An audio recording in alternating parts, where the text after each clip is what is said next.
The dashcam footage shows everything. A black sedan, weaving through traffic like a knife through water. Pedestrians are diving onto sidewalks. A mother yanking her stroller back just in time. And behind it all, the steady pursuit of a Crown Victoria with lights blazing red and blue, slicing through the afternoon chaos. Officer Patrick Hale grips the steering wheel so tight his knuckles have gone bone white. The radio crackles with static and urgency. Voices overlapping, coordinates shouting, the metallic pulse of adrenaline compressed into sound. Suspect armed. Proceeding westbound on Fletcher. All units maintain pursuit. Repeat, maintain pursuit. The suspect's car clips a mailbox. Sparks spray across the asphalt. Hale keeps pace, muscle memory guiding every correction, every turn. This is what he's trained for. 14 years on the force, and his hands know the job before his head does. Still, every time the sirens wail like this, a ghost flickers at the edge of thought. Don't let another one die. And then, a blur of pink, center frame. Middle of the crosswalk. A little girl, maybe 6 years old, frozen solid. A lollipop clutched in one tiny fist, her eyes wide as dinner plates, watching tons of steel barrels toward her at 60 miles an hour. Hale voice cracks over the radio. There's a child. The steering wheel jerks hard to the right. Tires scream. The world tilts. He'd been trained to follow the suspect, to never break pursuit, to trust the protocol that kept cities safe. But instinct, raw animal desperate, told him to do something else entirely. The footage shudders. The sirens drown. And then, silence. Have you ever faced a choice between what's right and what's required? Comment below and subscribe for more powerful human stories. Rewind 12 hours. The morning briefing room smells like burnt coffee and old leather. Fluorescent lights hum overhead, casting everyone in that sticky institutional glow that makes even the youngest officers look tired. Patrick Hale sits in the third row, arms folded, listening as Lieutenant Harris runs through the day's priorities. Protocol first, emotion second, Harris says, his voice grinding like gravel in a blender. I don't care if your grandmother's cat is stuck in a tree. If dispatch gives you an assignment, you execute. Clear? A chorus of yes sir ripples through the room. Next to Hale, Officer Carter leans over and whispers, Bet you get that promotion this time, Patrick. You never break formation. You're like a robot. Hale smirks. Following rules isn't heroism, Carter. It's maintenance. Still, Harris loves you. After the meeting breaks, Harris does exactly that. Pulls Hale aside in the hallway, one heavy hand on his shoulder like a father before prom. Keep your head down today, Patrick. Don't take risks.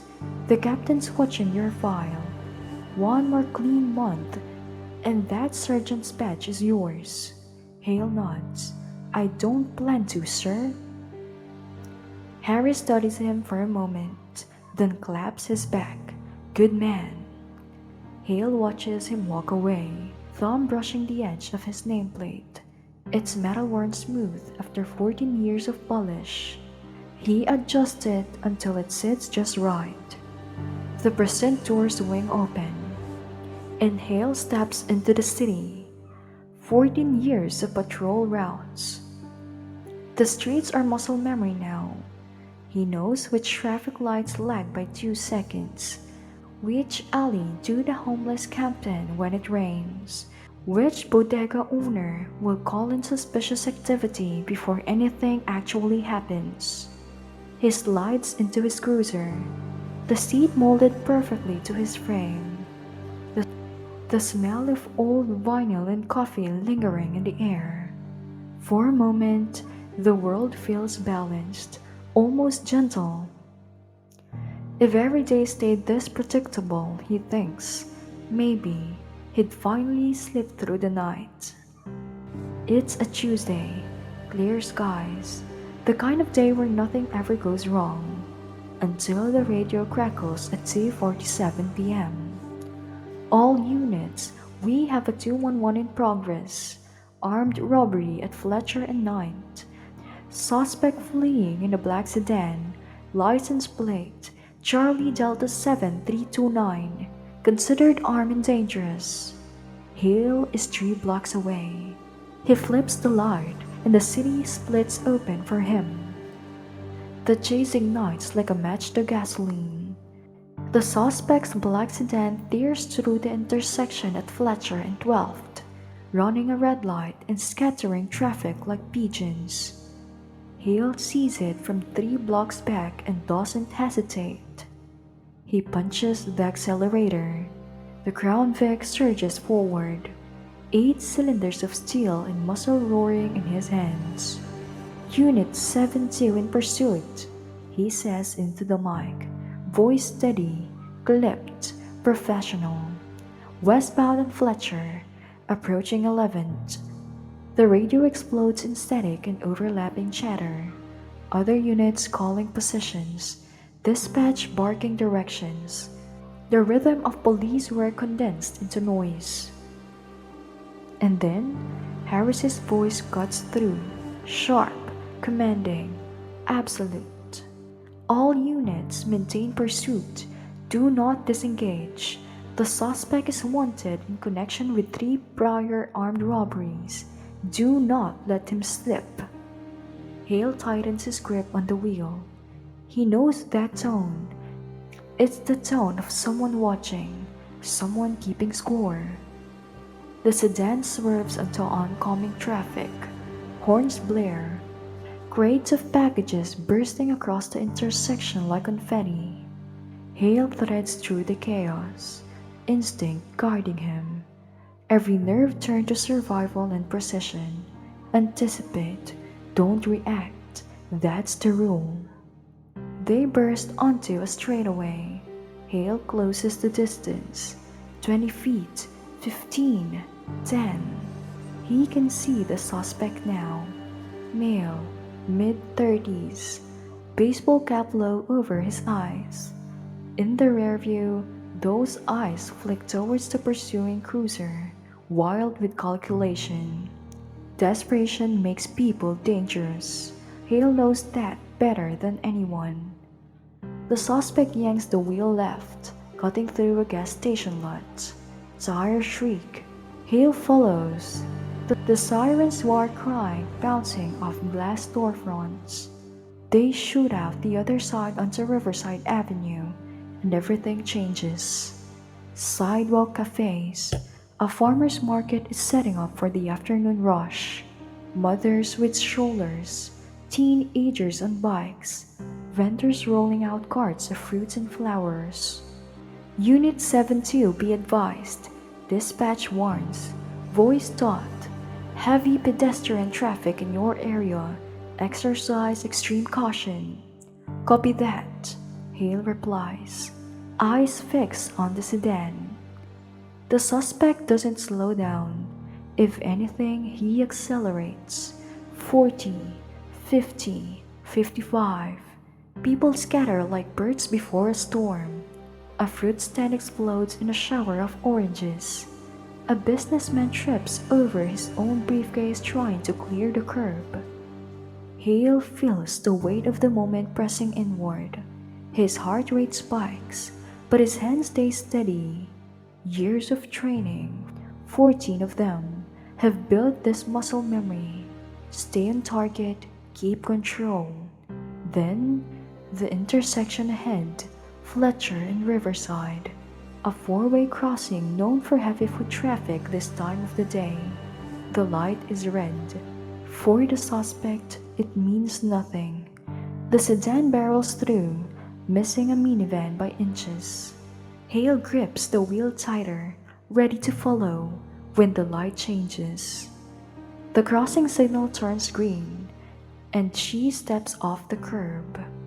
A little girl, 6, maybe 7, pink dress, butterfly clips flashing in the sunlight, a cherry lollipop in her hand, glowing red like a beacon. She isn't looking at traffic. She's watching the lollipop spin between her fingers. lost in the kind of tiny wonder that only children still have. Time stretches thin. The world narrows to sound and light and motion. Hale hears his own breath inside his chest, slow and heavy. The radio fades, the city fades. All that exists is the girl and the black sedan hurtling towards her like a missile. 20 feet, 15, 10. The suspect doesn't see her, or can't, or won't. Hale can't tell, but he sees everything. He sees the gap closing, frame by frame, like a dashcam footage he's reviewed 100 times after fatal accidents. He sees something else too, reflected in the rearview mirror. The morning briefing room. Lieutenant Harris's gravel-grinding voice.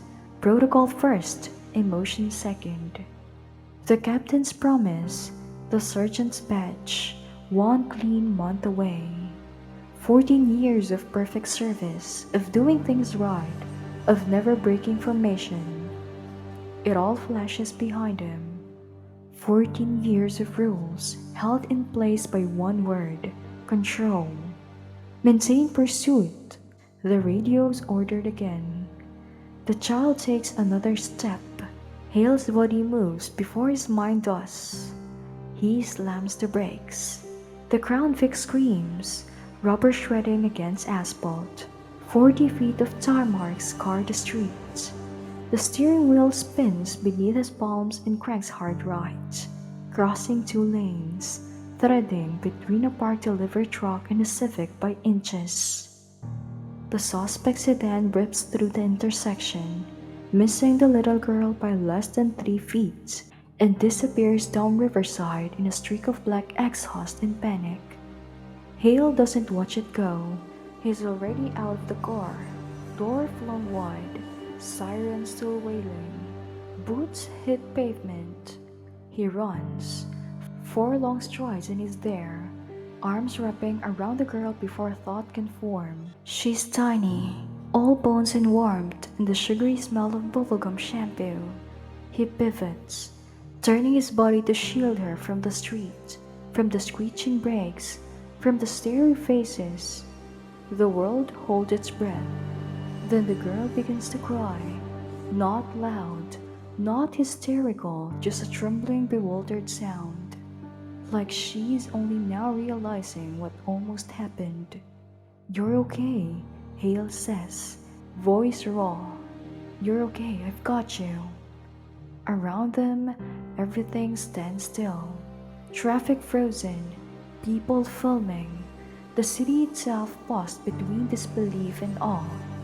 The lollipop lies shattered near his boots, a red smear melting into the asphalt. He doesn't notice the pain in his shoulder from the sudden turn, or the smell of burned rubber, or the heat of the engine still ticking behind him. He only feels the heartbeat against his chest. Hers, fast and frantic. The suspect is gone. Backup arrives 60 seconds later, sirens converging, officers spilling out of the cruisers, confusion written across every face. Officer Dalton is first. He slows when he sees Hale kneeling there, the girl still in his arms. "Sir," Dalton says carefully, glancing at the empty street ahead. The suspect, he got away. Hale doesn't answer at first.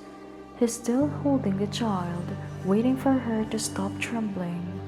A paramedic rushes forward, crouches beside them, and starts checking her over. She's unharmed, just scared. Dalton tries again. "Sir, command wants to know, should we keep perimeter pursuit?" Hale shakes his head slowly. "No, it's done." He looks up, sunlight glaring off windshields, faces pressed against cafe windows. The glow of a dozen phones recording him in this unguarded moment. The seasoned officer who always followed orders is now kneeling in the street, rule book shattered behind him. Harris's voice echoes faintly through the radio, still hanging from Hale's shoulder. Unit 72 reports status. Hale, do you copy? He glances at the mic. Did not press it. Just watches the child wipe her tears with the back of her hand. She looks up at him with that confused innocence. Voice barely a whisper. Did I do something wrong? Hale smiles.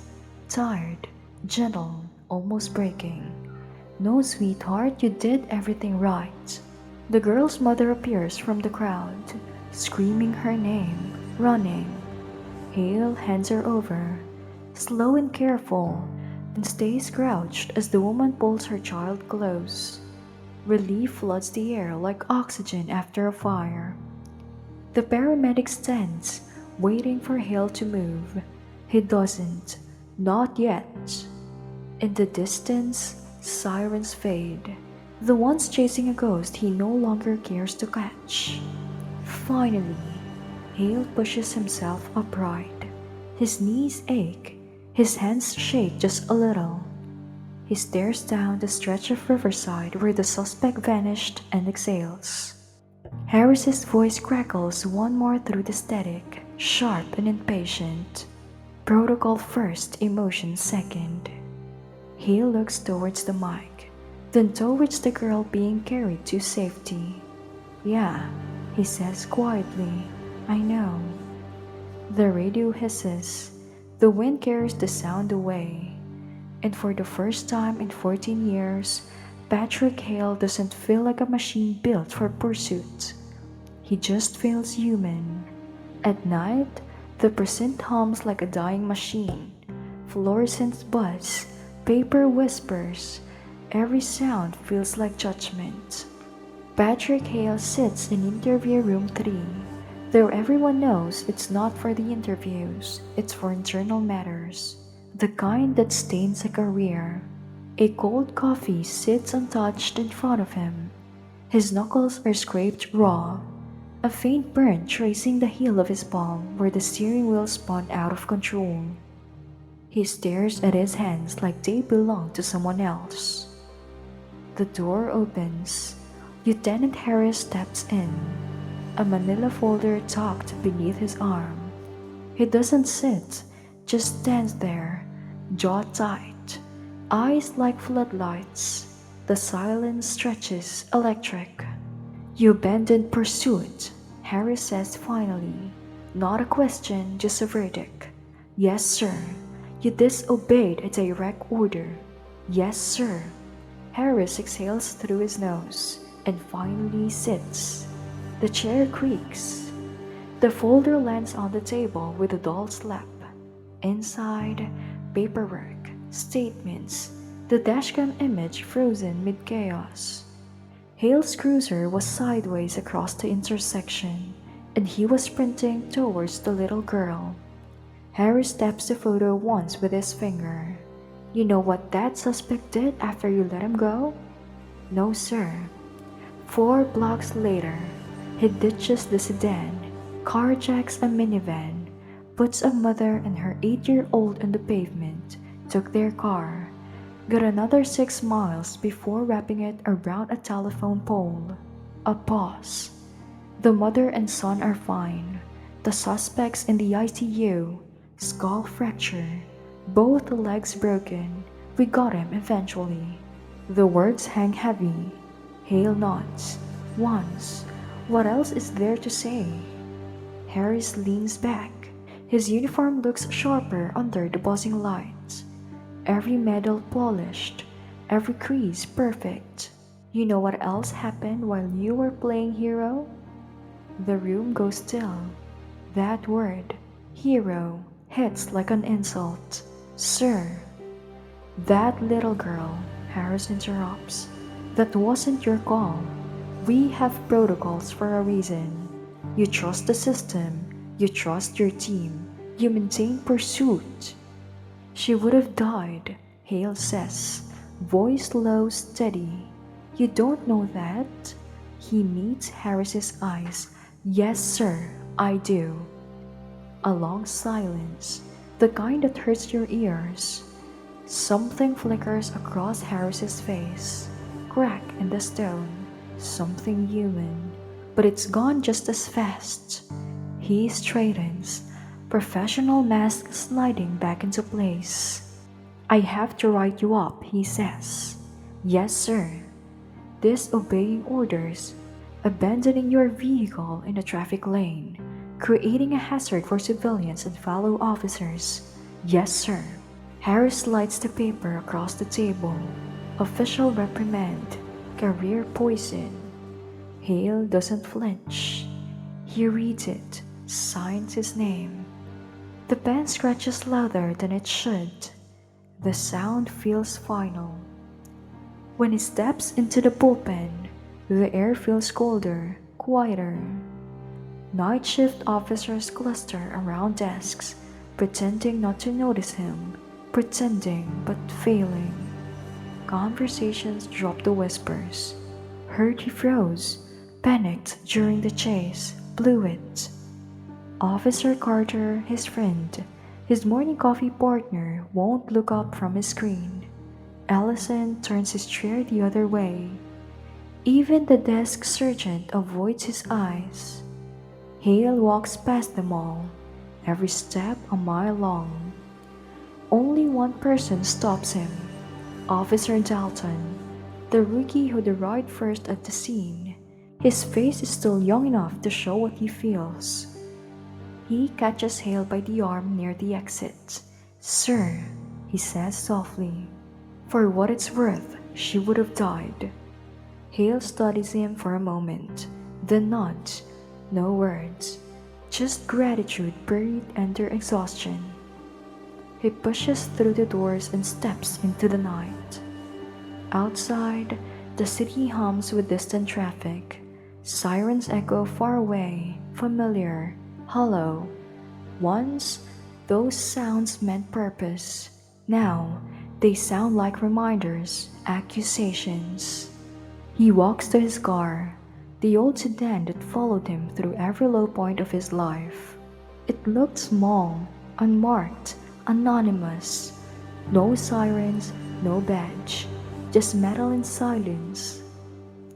He sits inside and doesn't start the engine. The streetlights flicker against the windshield. His reflection stares back, tired eyes, a day's worth of decisions carved into his face. The weight of the badge still presses against his chest, but it feels heavier than it ever has. His phone buzzes, a text from his sister. Heard what happened, you okay? He stares at it, types nothing. What would he even say? That he saved a child but lost the part of himself that believed in the system? That the rulebook he lived by suddenly feel like a cage? He presses the power button. The screen goes dark. Outside, a lone siren wails, fading into the distance. Hale grips the steering wheel. The texture of worn leather reminds him of the chase, of that instant before everything changed. The blur of pink in the crosswalk, the impossible choice. He closed his eyes. For a second, he's back there. The smell of burnt rubber, the flash of red light, the child's trembling in his arms. Her tiny voice whispering through tears, "You're squishing me." That's the sound that stays. Not the sirens, not Harris, not the reprimand. He starts the engine. The Civic coughs to life, headlights washing the asphalt in pale yellow. He drives through the sleeping streets, past shuttered shops and empty bus stops. The world feels both quieter and louder now, every detail amplified, as if the city itself is watching him. At the next red light, he stops out of habit. No cars, no pedestrians, just stillness. He watches the signal glow green, but it doesn't move right away. Protocol first, emotion second, Harris had said. Hale's fingers tighten on the wheel. The lights turn yellow, then red again. He exhales. For once, he murmurs to no one. I won't chase. The sirens fade behind him. The city breathes, and Patrick Hale drives on alone, but awake. 3 weeks pass like a slow-motion car crash. Hale is reassigned to desk duty, temporary they call it, but everyone knows what it means. He spends his days processing parking tickets and filing reports, watching through the window as patrol cars come and go without him. The precinct treats him like a ghost. People nod when they had to, avoid conversations when they can. At lunch, he sits alone, the empty chairs around him a perfect circle of isolation. Outside, the season folds into rain. On a Thursday, it comes heavy and relentless, the kind that turns the city gray and makes everything feel underwater. Hale sits at his temporary desk in the far corner near the broken copy machine, sorting through a stack of vehicle impound forms.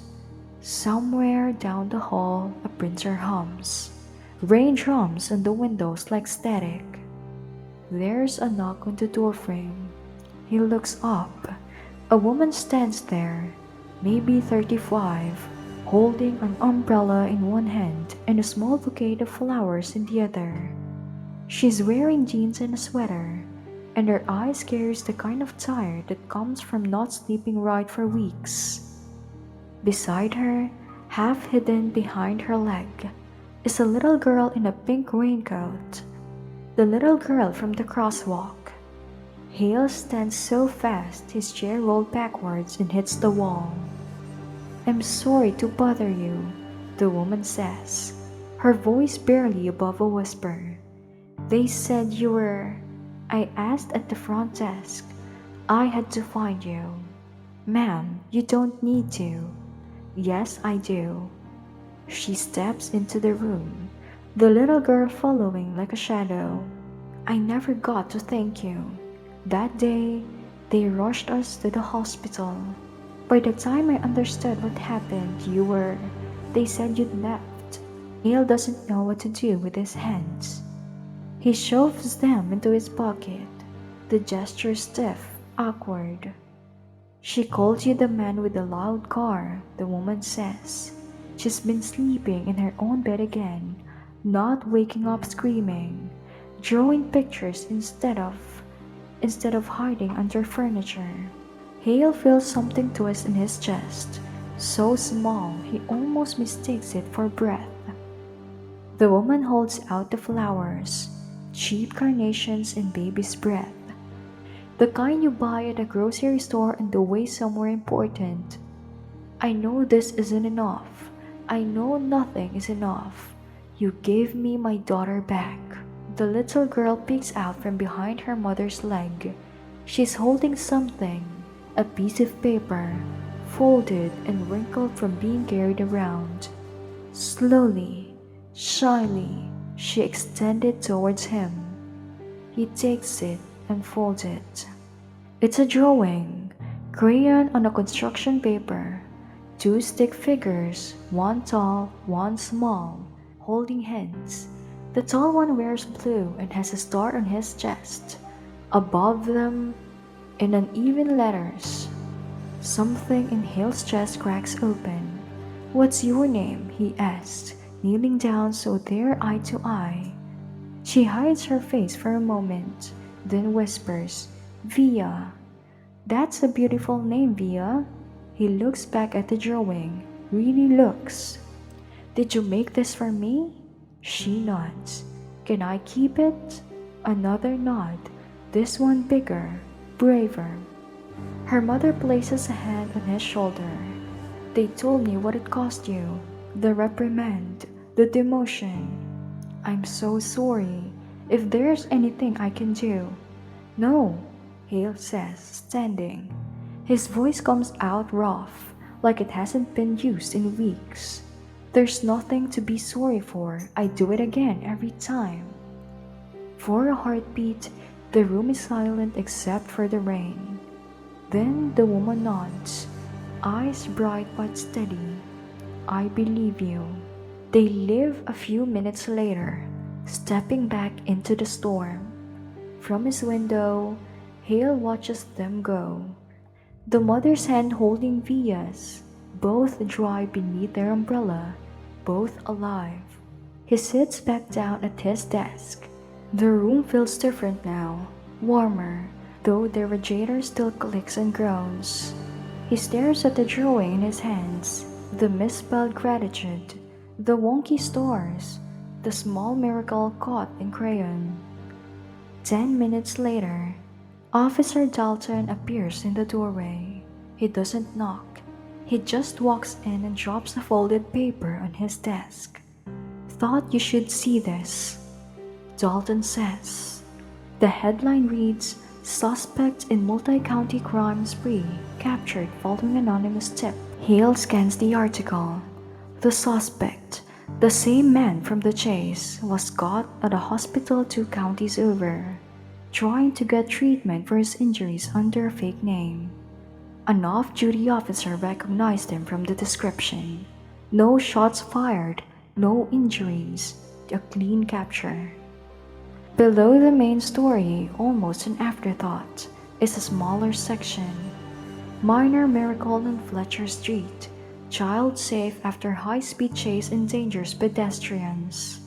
It was 2 paragraphs long, barely mentions Hale by name, but it ends with one simple line: "No civilians' injuries were reported." Dalton leans against the doorframe, watching him read. "Carter told me they're reviewing your case next week. Word is, the mother filed a letter with the captain. So did 4 other witnesses from that intersection. Even the guy whose fruit cart got demolished." Hale looks up. "What did they say?" "That you saved a kid's life." Dalton shrugs. "Guess you didn't lose after all, sir." For a long moment, Hale doesn't move. Then he folds the newspaper, sets it aside, and turns back to the drawing. He finds a roll of tape in his drawer and carefully smooths the paper flat. Then, with deliberate care, he fixes it to the wall beside his temporary desk, the one near the broken copier and the rain-streaked window. It's crooked, imperfect, but it belonged there. Hale leans back in his chair. The rain outside has softened into a drizzle. Somewhere in the distance, a siren starts up, wailing through the west streets. He listens. This time, it doesn't sound like an accusation. It sounds like music. He glances once more at the drawing, the blue figure, the small hand in his, and a faint, quiet smile touches his face. Somewhere out there, the city keeps moving, and for the first time in weeks, he feels like part of it again. Patrick Hale exhales, slow and steady. The weight in his chest eases, and for the first time since that night, he lets himself believe, maybe, just maybe, he made the right choice after all. 6 months later, the crosswalk at Fletcher and Riverside gleams under a low orange sun. Fresh paint, crisp white lines, a new signal with a longer countdown timer. Someone even planted daisies in the median, bright yellow against the asphalt, nodding in the breeze. Patrick Hale parks his old sedan half a block away and walks to the corner. Rush hour hums around him, the soft rhythm of a city exhaling. He stands by the curb, watching the signals cycle, red, then green, then the steady chirp of the crosswalk beeper counting down. This is where his life splits, before and after, protocol and instinct. The internal review took 4 months. Letters poured in, witnesses, Via's family, strangers who'd seen the footage on the news. Even Lieutenant Harris, in a rare moment of honesty, wrote that while Officer Hale violated pursuit procedure, his actions prevented a civilian fatality and demonstrated judgment that can't be taught. They dropped the reprimand, restored him to patrol, but the promotion that went to someone who'd never stepped out of the line. Hale didn't care. Rules keep order, he thinks. Instinct saves lives. He reached into his jacket and pulls out a small laminated drawing. Crayon lines slightly faded, creases sealed under plastic. Two stick figures, one tall, one small, holding hands. The taller ones wear blue, a star on his chest, "Thank you," scrolled in uneven letters across the sky. He kneels and tucks the drawing behind the stop signpost, wedging it where metal meets concrete. A quiet shrine, a reminder that sometimes a single choice can echo forever. The signal clicks again. 10, 9, 8. The beeper sounds calm, steady. There's time now. Phone buzzes. A text from Dalton. "See you tomorrow for patrol?" He types back, "Yeah, early shift." Standing, he looks once more at the intersection. His intersection. He can still see it if he lets himself. The black sedan skidding sideways, the scream of tires, the little girl frozen mid-crossing. But the memory feels different now, softer. The fear replaced by something else, gratitude, maybe. He imagines Via walking here with her mother, laughing about school, the pink raincoat traded for a backpack, safe, whole. They called it a mistake. The rule keepers, the ranking officers, the ones who measured heroism and commendations in years of perfect obedience. But the child still crosses this street every day. Maybe that's the point. Maybe the price of being human is sometimes breaking the rulebook in favor of a heartbeat. He watches the light turn red again, the car slowing to a gentle stop. The daisies sway in the wind. The city hums, alive and ordinary. Hale turns towards his car, rain from the earlier shower still clinging to the pavement. His reflection trails beside him in the puddles, older, perhaps, but lighter. The heaviness he'd carried for months had finally begun to ease. He climbs into the driver's seat and rests his hand on the wheel. Through the windshield, the crosswalk beeps again, faint, rhythmic like a pulse. The radio crackles softly, the one he installed himself to stay tuned even off duty. A minor call comes through, noise complaint on the east side, nothing urgent. He smiles, small but real. Tomorrow he'll be back in uniform, back behind the wheel of a patrol car, not as a sergeant, not as the department's golden example, just an officer who once made the right choice when it mattered. He didn't earn a medal that day, didn't make the front page or the highlight reel, but he earned something else. The sound of a child's laughter instead of a siren, a crane-drawn thank you instead of applause. Some things don't need to be remembered loudly. He stares at the engine. The sedan merges into traffic, taillights disappearing into the evening glow. One quiet heartbeat moving through the gold. And somewhere across the city, a little girl named Via is falling asleep safe in her own bed, dreaming of sunlight in butterfly clips, not screaming metal or flashing lights. Sometimes that is enough. Everyday heroes are all around us.